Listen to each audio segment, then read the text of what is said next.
states should prevent any form of ill treatment from happening in detention, also among the asylum seekers who are detained. What happens in Hungary in terms of numbers and practice? Hungary is one of the few EU member states that, as a regular practice, detains first-time asylum seekers. So those asylum seekers who have just arrived.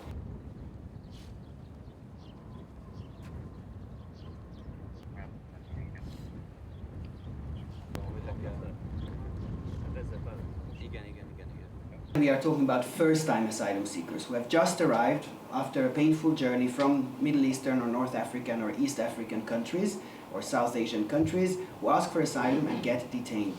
In December, in January, in Hungary, there were more of them in detention than in open facilities. Another absolute proof that this is not applied as a last resort, it's applied as a majority practice even.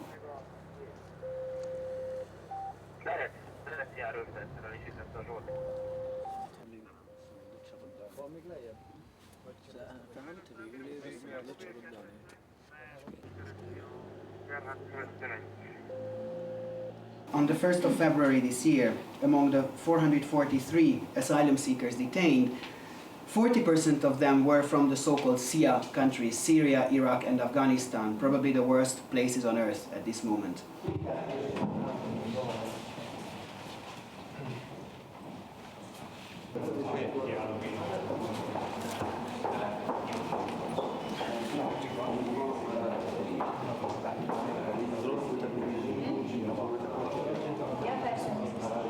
Those persons who have spent a certain time, for example in prison or in closed facilities, if they again, after the refuge, get among closed circumstances, they survive again the traumatic experiences, plus it re-traumatizes them.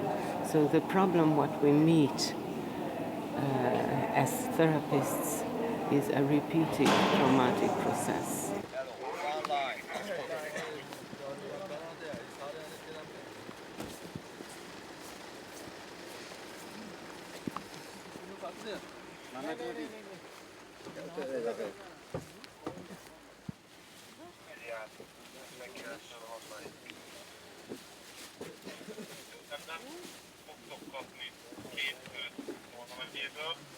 Megerősítőnek, ők itt akkor így 5